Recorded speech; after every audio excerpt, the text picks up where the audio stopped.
And right now, when we've got green fields, we can put 6 or 8 lanes of traffic. That seems to work reasonably well, as long as we get it in advance. What about when it's already there? You can't widen Norwest Boulevard that much. You can't widen a lot of the places we've already got. We can take the people up higher, but that's more people to have cars. Could we, for example, take advantage of our tunnel boring expertise and start putting in some road tunnels? Because I can't see any other solution other than going down or going up. What's the opportunities there?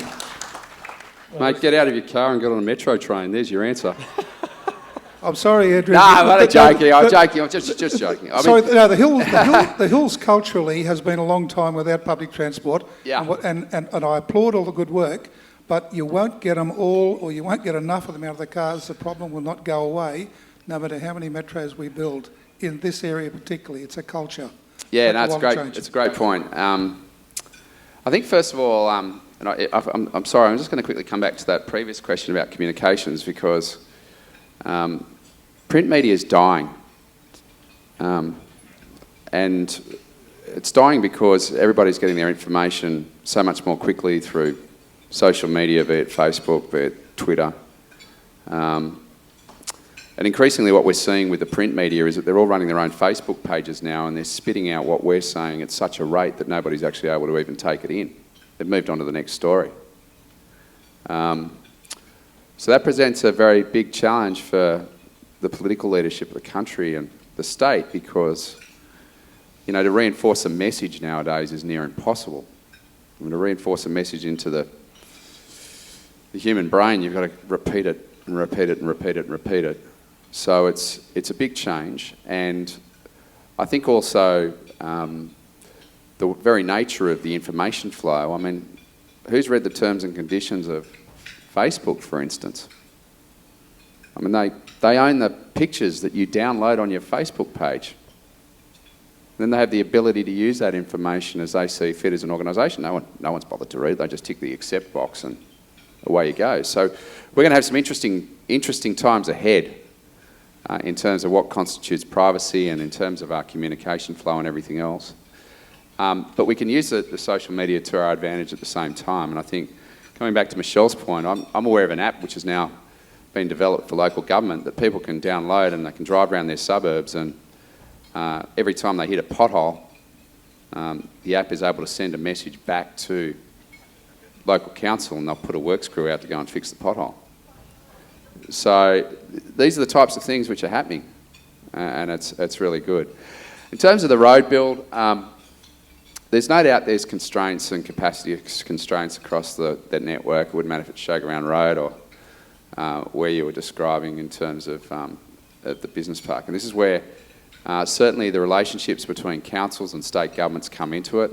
And you know, we're making some very major investments into highways very deliberately right across the state. In fact, we've got a roads budget at the moment which equates to that of the other states.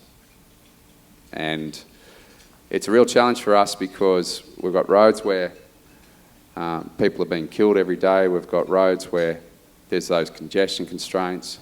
We've got roads which should have been put in the first place that weren't in terms of the brownfield sites, and that in itself poses an enormous challenge. You can't do it properly unless you integrate the whole transport network, and you can't do that properly unless you integrate with land use planning, everything that we do. And this is where, in terms of the spatial planning element, it's very exciting because that's going to bring about those changes. So, you know, yes, tunnels in parts are going to have to get around some of those legacy issues without doubt. I mean, I was infuriated when I first got this job that a decision had been made to build all those homes in the southwest and nobody had thought about where you might put a train line. And then, of course, we've had to go back out to the community 10 years on and say, oops, we now need to look at acquiring your property, or we're going to have to build a tunnel under your home. When that should have been built in the first place. I mean, what a fundamental mistake. And then on the flip side, we've got a place like Green Square where you've got the highest concentration of apartments in the nation. And nobody thought about a mass transit solution other than running buses through narrow streets. You get to a tipping point, buses don't work. So that has to change, and that's where we're headed. I think the key point that I would make is that advocating through to your local members is really important, because they bring forward the ideas to Duncan Gay and people like myself and Gladys and Mike, and we do the necessary assessments and get the money out and get it out quickly. There's a lot of road building happening, and we've got a capacity constraint in terms of the workforce, in terms of the work that we're doing. I mean, even on the highways, we're now having to engage some of the local government engineers to be able to do the work on some of our highways, because we just don't have enough contractors out there. So we're trying to get to those problems. There's absolutely every effort to try and do that. Thank you. Tom, can I just perhaps, Mike's question was, you know, is there going to be, there needs to be a cultural shift to get people out of their cars into the network. What are the features of the network that are actually going to make it compelling for people to do that? One way of looking at that is the things that, think about the things that turn you off. If you go somewhere and you have to wait, if you go somewhere you queue, if you go somewhere where you don't know what's going on, you don't generally go there again.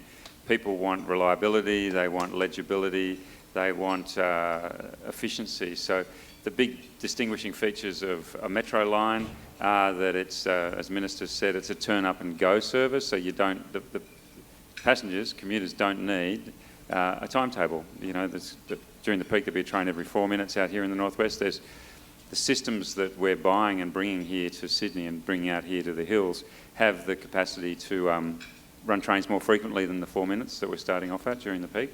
So people will go, well, wow, this is terrific. I don't have to think about when the train goes.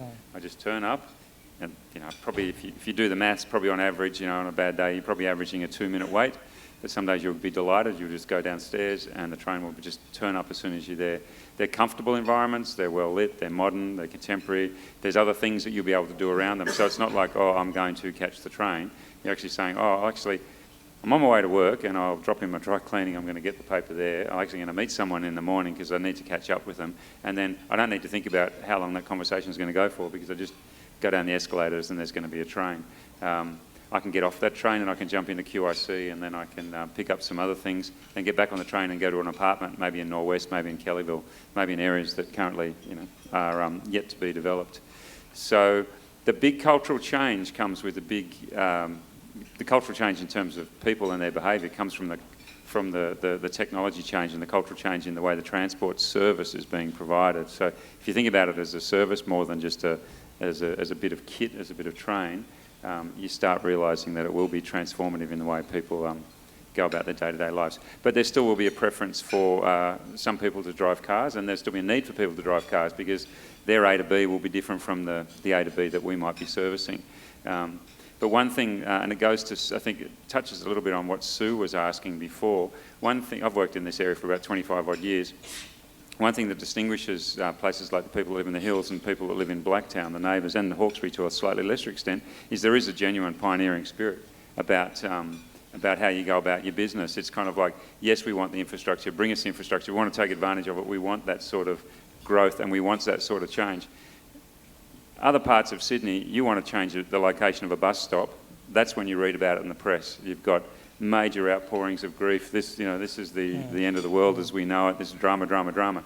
Here, we've got really good communication networks. Council's the same. We put out information all the time. People go, yeah, it's fine. Just tell me when. Just tell me when. I don't actually don't really care. So you often don't hear the public debate because the public's going, it's not, now we've moved from the if, it's about the when. So, we do surveys as well, and we track sentiment in a sort of, quiet way, but we like to know what people are thinking about our project, and it increasingly tracks very, very positively. We're way in a territory that we're super happy with, and people are going, yeah, it's fine. If you can deliver it faster, we'll be even happier. Absolutely. So the spirit of the hills and Blacktown is one where there isn't so much of the disquiet, because people are just really geared up for this change. They really want to take advantage of it. Thank you. And I've had the opportunity to visit the prototype station down there in Cudgegong Road, which Chris Grimer organised for Richard Holland and I, which is fantastic.